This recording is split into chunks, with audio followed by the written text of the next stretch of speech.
आज आपण चिकन कढाई करणार आहोत। हॉटेल रेस्टॉरंटमधल्या चिकनलाही मागे टाकेल इतकं छान तयार होतं आणि ह्याची चव पण एकदम अप्रतिम अशी लागते। तर तुम्ही एकदा नक्की ट्राय करून बघा।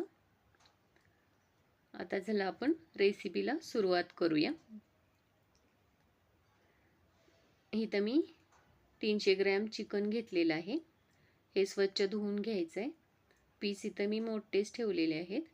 त्यामध्ये चवीनुसार मीठ, 1 चमचा लाल मिर्च पावडर, पाव चमचा हळद आपण हे टाकून मिक्स करून घेऊया। हे आपण अर्ध्या तासासाठी ठेवणार आहोत, म्हणजे चिकन एकदम ज्युसी असं तयार होतं। आता आपण अर्ध्या तासानंतर करायला घेऊया। आता एका कढईमध्ये मी 2 चमचे तेल घातलेलं आहे। तेल गरम झालं की त्यामध्ये 1 चमचा जिरे, 2 तेजपत्ते घालायचे आहेत आणि ते थोडं भाजलं की आपण ह्यामध्ये एक मोठा कांदा बारीक कट केलेला घालून घेऊया। आपल्याला कांदा पण चांगला हलका गोल्डन कलर येईपर्यंत भाजून घ्यायचा आहे। आता कांदा भाजल्यानंतर आपण ह्यामध्ये 1 चमचा आलं लसूण घालून घेऊया आणि ते पण आपण कच्चे पण जाईपर्यंत भाजून घेऊया। आता ह्यामध्ये आपण मॅरिनेट केलेलं चिकन घालून घेऊया।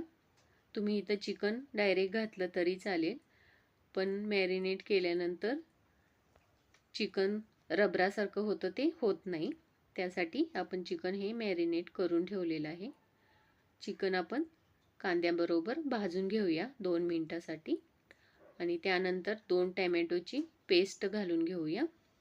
यामध्ये 1 चमचा लाल मिर्च पावडर, 1 चमचा धने जिरे पावडर, अर्धा चमचा चिकन मसाला, पाव चमचा काळी मिरी पावडर, हे मसाले घालून आपण हे मिक्स करून घेऊया।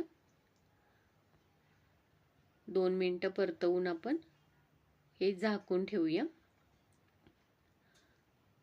आता हे आपण 5 मिनिटं असंच शिजवून घेणार आहोत मसाल्यात। 5 मिनिटानंतर आपण एकदा मिक्स करून घेऊया। हे आपण कमी गॅसवरच परतवायचं आहे चिकन, म्हणजे ह्याचे मसाले पण चांगले शिजले जातात, टोमॅटो पण चांगलं शिजलं जातं। चिकन पण आपलं अर्ध शिजलेलं आहे। तर आता आपण ह्यामध्ये आपल्याला जेवढी ग्रेव्ही हवी आहे त्यानुसार पाणी ॲड करायचं। आता हे आपण एकदा मिक्स करून घेऊया आणि ह्यामध्ये आपण मीठ घालून घ्यायचं आहे। आपण सुरुवातीला मीठ घातलेलं, त्यामुळे चवीनुसार ह्यामध्ये मीठ घालून घ्यायचं। आता उकळी आल्यानंतर 10 मिनिटं आपण शिजवून घेणार आहोत। आता आपलं चिकन चांगलं शिजलेलं आहे। हे आपण एकदा मिक्स करून घेऊया आणि ह्यामध्ये आपण 3 चमचे क्रीम घालून घेऊया। क्रीम ऑप्शनल आहे, तुम्हाला नसेल घालायची तर स्किप केली तरी चालेल। क्रीममुळे छान टेस्ट येते। आता ही क्रीम आपण चिकनमध्ये चांगली मिक्स करून घेऊया आणि आणखी 3 ते 4 मिनिटं आपण ठेवून देऊया कमी गॅसवर। आता वरून आपण कोथिंबीर घालून घेऊया। आता आपलं चिकन कढाई तयार झालेलं आहे। तर आपण आता गॅस बंद करून घेऊया आणि सर्व करून घेऊया। हे तुम्ही नान, रोटी किंवा चपातीसोबत सुद्धा सर्व करू शकता। तुम्हाला माझी रेसिपी आवडली असल्यास लाईक करा, कमेंट करा आणि चॅनलवर नवीन असाल तर सबस्क्राईब नक्की करा। Thank you.